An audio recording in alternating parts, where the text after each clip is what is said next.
लहू बना है, इस तिरंगे में हमारा लहू है। ये समझ नहीं सकते क्योंकि इन्होंने ना आजादी की लड़ाई लड़ी और ना अंग्रेजों के खिलाफ खड़े हुए। हम लोगों ने अपने दो प्रधानमंत्री को शहीद किया। हमें आपसे राष्ट्रवाद की तकरीरें नहीं चाहिए।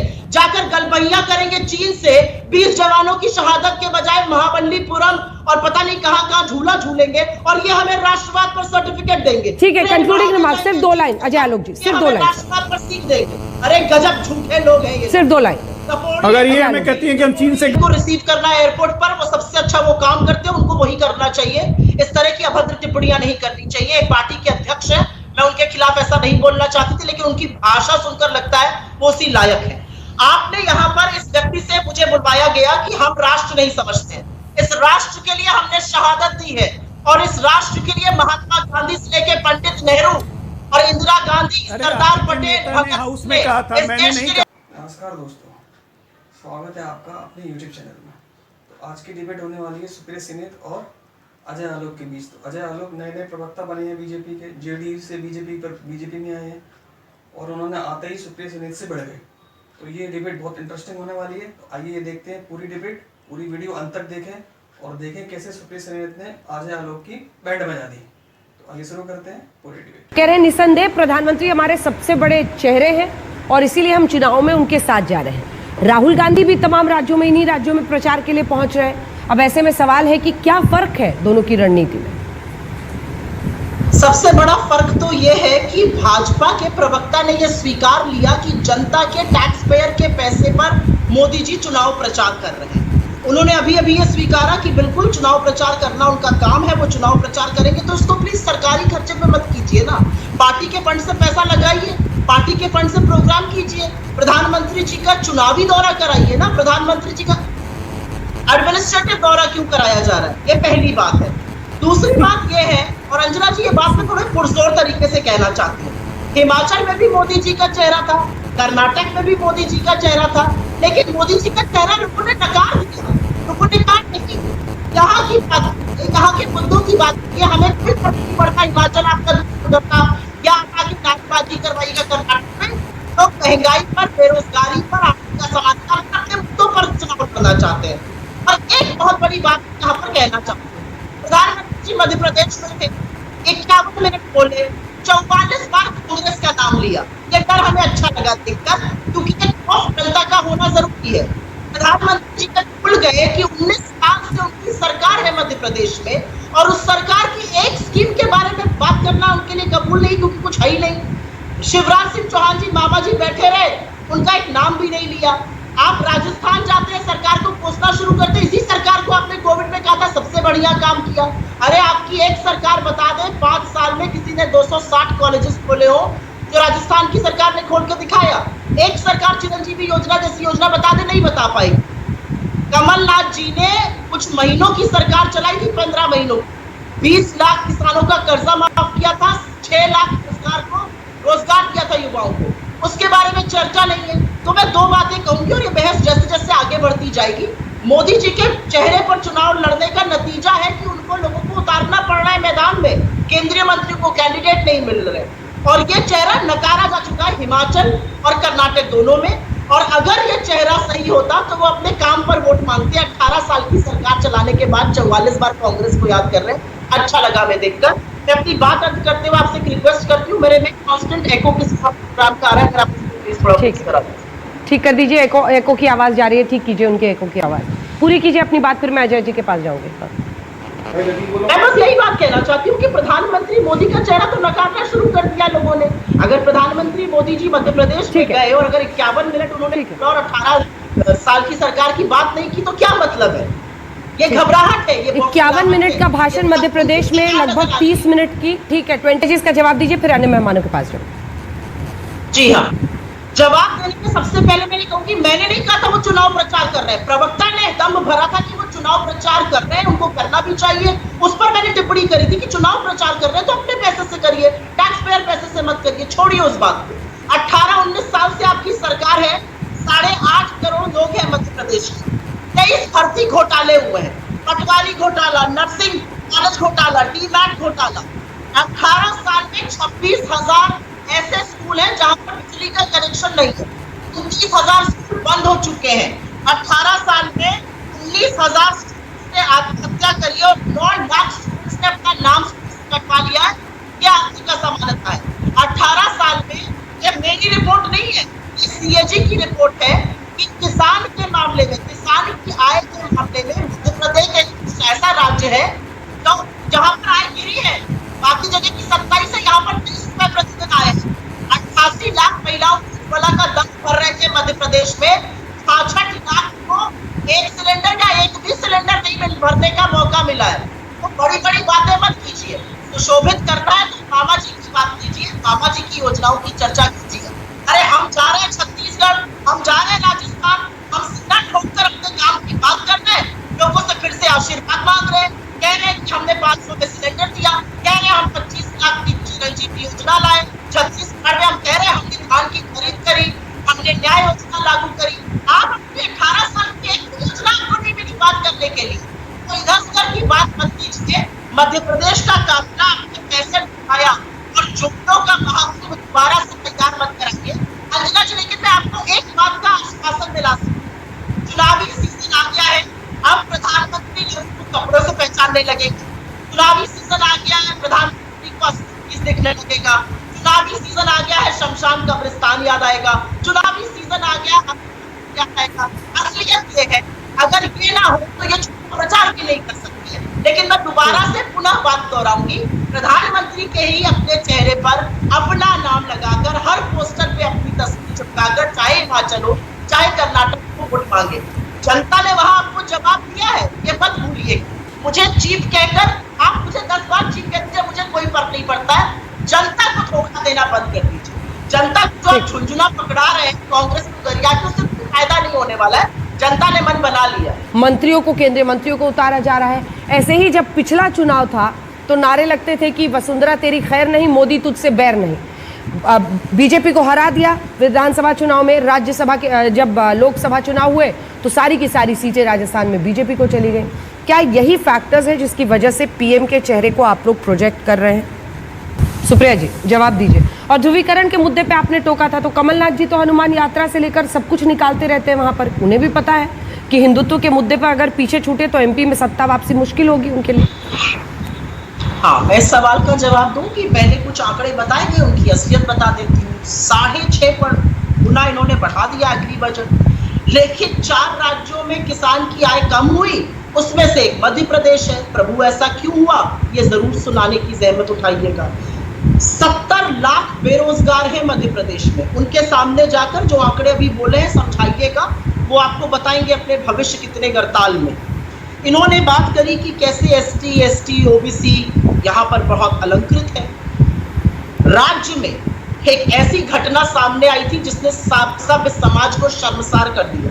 भाजपा का नेता एक आदिवासी के सिर पर पेशाब करता हुआ पाया गया। परसों चौराहे पर एक आदिवासी को भाजपा के नेता चप्पलों से पीट रहे थे। ये इनका सशक्तिकरण है आदिवासियों को लेकर। एससी, एसटी और ओबीसी के खिलाफ अपराध के मामलों में मेरा आंकड़ा नहीं, एनसीआरबी का डेटा है, नंबर 1 पर है मध्य प्रदेश की सरकार। 3 लाख से ऊपर पट्टे रद्द कर दिए गए आदिवासियों के और 68% अत्याचार के मामले बढ़े हैं उनके खिलाफ। आंकड़ों में मत उलझिए, बड़ी मुश्किल हो जाएगी डिफेंड करना। इन्होंने कहा महाकाल, और इस पर मैं आपके सवाल पर आती हूँ। महाकाल में हम सबकी श्रद्धा है, हम सब जाते हैं, लेकिन देखकर बड़ा दुख होता है कि 900 करोड़ के जो कॉरिडोर बना, जो मूर्तियां लगाई गई, वो एक आंधी नहीं झेल पाया और वहां पर भी घोटाला कर लिया गया। वहां पर भी शिवराज सिंह चौहान का भ्रष्ट सरकार ने मुनाफाखोरी और भ्रष्टाचार का काम किया, प्रभु को भी नहीं छोड़ा और वो मूर्तियां ध्वस्त हो गई। ये देखकर एक हिंदू होने के नाते दुख होता है मुझे। और अब आपके सवाल का जवाब देती हूँ। कमलनाथ जी हनुमान भक्त हैं, तो क्या श्री हनुमान पर, श्री राम पर, श्रद्धेय श्री कृष्ण पर या किसी भी भगवान पर भाजपा की बपौती है क्या? भाई हम भी हिंदू हैं, हम भी प्रार्थना करते हैं, हम इनकी तरह दूसरे को मारकर अपना धर्म आगे नहीं बढ़ाते। हमारा मानना है कि हमारा धर्म सर्वधर्म सर्वभाव सिखाता है। हम अपने धर्म के बहुत बड़े अनुयायी हैं। हनुमान जी के भक्त हैं कमलनाथ जी, उन्होंने छिंदवाड़ा में सबसे बड़ी मूर्ति बनवाई है हनुमान जी की, वो उनकी श्रद्धा की बात है। इसमें क्या गलत है? क्या मोनोपोली है? क्या बपौती है क्या भाजपा की कि वही प्रार्थना कर सकते हैं ओपनली और बाकी लोग नहीं कर सकते? ये कहाँ लिखा है? ये कहीं पर लिख कर आया है क्या? जनरल गवर्नमेंट ऑफ इंडिया ने आदेश जारी किया? ऐसा तो नहीं है। और एक बात आपको और बताती हूँ, गलती में ज्यादा बोल गए, सदन की बात करती। अगर मेरे लिए कोई मंदिर हर इबादत की जगह से बड़ा है तो वो भारत का सदन है, क्योंकि भारत का सदन 140 करोड़ के इस देश का प्रतिबिंब है। वहां पर हम सब चुनकर अपने प्रतिनिधियों को भेजते हैं, और उस सदन में जिसकी पूजा होनी चाहिए, जहां पर लोकतंत्र की उपासना होनी चाहिए, वहां पर अगर एक सांसद दूसरे को धर्म के आधार पर इतनी भद्दी बातें कहेगा जो सड़क पर लड़ाई करते हुए दो लड़के ना कहें, मैं मानती हूं कि वो गलत था और आपको भी माफी मांगनी चाहिए उसके लिए। ये तुष्टीकरण नहीं है, ये लोकतंत्र की दिन दहाड़े हत्या करना है। हत्यारे आप हैं, हत्या का काम आप कर रहे हैं लोकतंत्र। अजय आलोक, तीनों बिंदु पर आपका जवाब। ठीक है, करने का काम आप, ऐसा है, ठीक है, तीनों बिंदु पर आपका जवाब। सुप्रिया जी, दो चीजें भाजपा को करनी बंद कर देनी चाहिए। भारतीय जनता पार्टी दूसरों को हिंदू होने का और राष्ट्रवादी होने का सर्टिफिकेट देना बंद कर दो।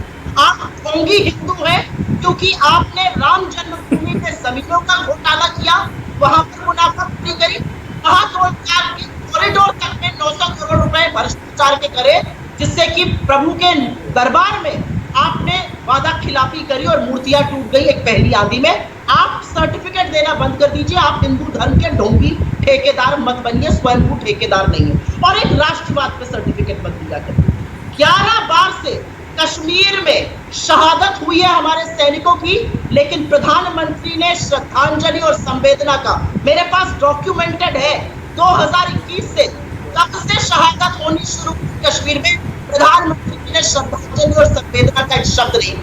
आप राष्ट्रवाद में मत बोलिएगा। चीन को घर में बिठाकर किसी का नाम नहीं ले सकते। आप राष्ट्रवाद में सर्टिफिकेट देना बंद कर दीजिए। आप इसलिए बंद कर दीजिए क्योंकि आप संसद में लोकतंत्र की दिन दहाड़े हत्या करते हैं और यहाँ पर आकर प्रवचन मत दीजिए। आपसे न राष्ट्रवाद पर न हमारे धर्म पर प्रवचन चाहिए, क्योंकि हमारा धर्म बहुत विराट है, जिसको आप जैसी क्षुद्र मानसिकता के लोग समझ ही नहीं सकते।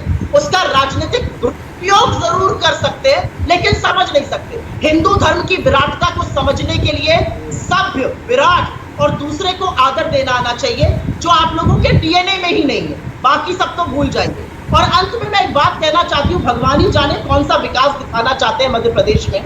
मैं तो आंकड़े दे रही हूँ, 70 लाख बेरोजगार हैं। उन 70 लाख बेरोजगारों के बारे में जब बात करिएगा तब आंकड़ों की बात करेंगे। जब 26,000 स्कूलों में इलेक्ट्रिसिटी नहीं है उनकी बात करिएगा तब बात करेंगे। 29,000 स्कूल बंद हो गए तब बात करेंगे। और एक अंतिम बात कह के अपनी बात बंद करती हूँ। आपने जो चोरी से सरकार बनाई थी, हमारी सरकार गिराकर, उसका नतीजा और उसका अपराध बोध आपको भी पता चलेगा जब लोग आपको निकाल बाहर करेंगे अपनी सरकार से। देखिएगा कि जनता को ठीक है, लेकिन सुप्रिया जी एक काउंटर क्वेश्चन है।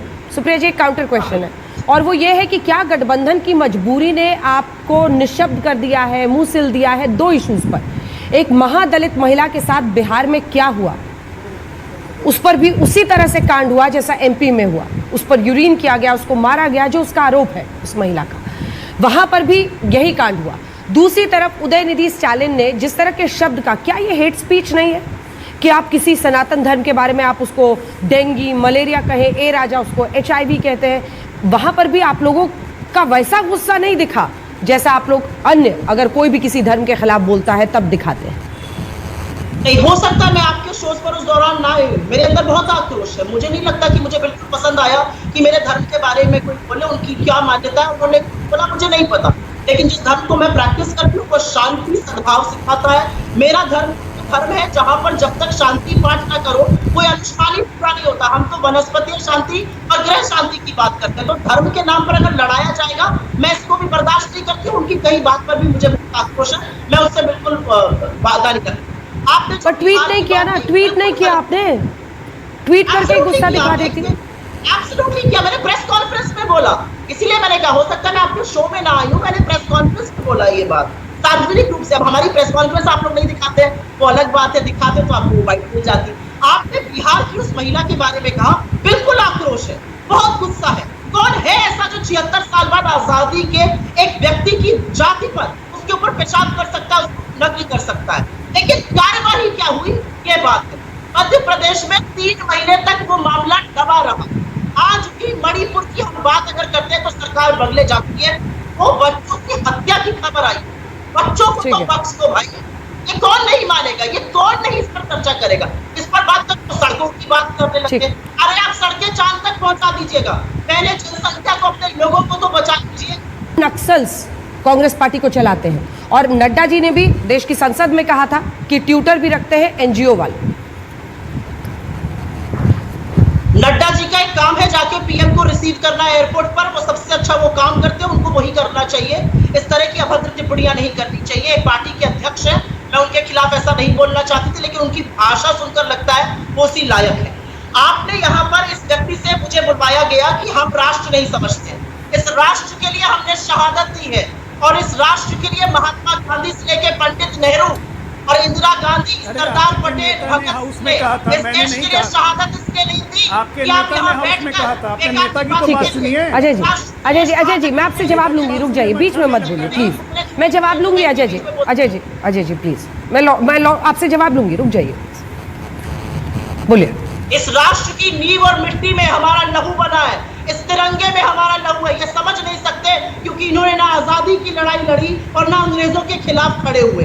हम लोगों ने अपने दो प्रधानमंत्री को शहीद किया। हमें आपसे राष्ट्रवाद की तकरीरें नहीं चाहिए। जाकर गलबैया करेंगे चीन से 20 जवानों की शहादत के बजाय महाबलीपुरम और पता नहीं कहां झूला झूलेंगे, और ये हमें राष्ट्रवाद पर सर्टिफिकेट देंगे। ठीक है, कंक्लूडिंग रिमार्क, सिर्फ 2 लाइन अजय आलोक जी, सिर्फ 2 लाइन। राष्ट्रवाद पर सीख देंगे। अरे गजब झूठे लोग हैं ये। सिर्फ 2 लाइन। तो देखिए आपने पूरी वीडियो, अगर आपको वीडियो पसंद आई हो तो वीडियो को लाइक, शेयर एंड सब्सक्राइब करें। धन्यवाद।